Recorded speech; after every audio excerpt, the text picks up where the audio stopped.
Байгаль орчны наривчлсан хөдөлгөөн бол хийгээд ингээд батлагдаад гарсан бол би өмнө зөндөө танилцуулсан. Үндэсний усанд нөлөөлөхгүй.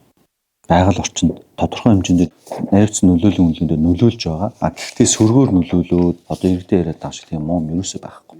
Өнөөдөр Улаанбаатар хотны төвлөрсөн үндэсний усаар ус угийн удирдах газар хангадаг. Хоногт 183 мянган метр куб, ус жилд 66 сая шоо метр куб ус.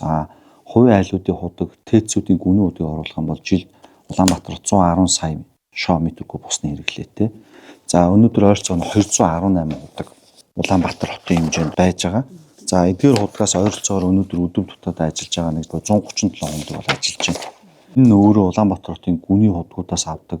Тэгээ сүүлд одоо энэ 5 сард бас био шувууны Улаанбаатарын баруун үдний хөвсөр ашиглалтанд орно 130 мянган метр куб хоногийн багтаамжтай ийм байж байгаа.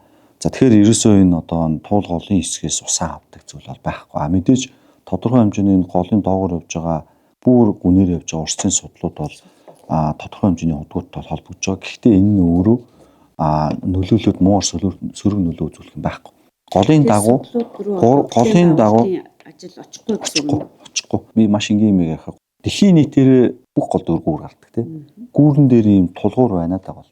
Одоо энэ туулын хурдны зам гэдэг бол голын яг энэ хэсгээр яг 5 тулгуур л таарч байгаа. Гүүрэн байгууламж.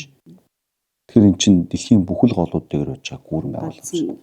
Тулгуур тийм. Бус нь энэ татмынхаа зах хэсгээр динж гэж ярьдаг. Динжийн хэсгээр ингэж зам явж байгаа. Сайн тал нь болохоор 1966 оны үеэс хойш 67 68 оны үерийн далангийн аюулаас хамгаалах юунуудыг давхар замтайгаа сэргээж явахаар юм. Тэгэхээр ер нь бол яг хүн чинь ингээд бас мэргэжлийн байгууллагуудтай ажиллаж байна. Үндэсний усанд нөлөөлөх юм байхгүй.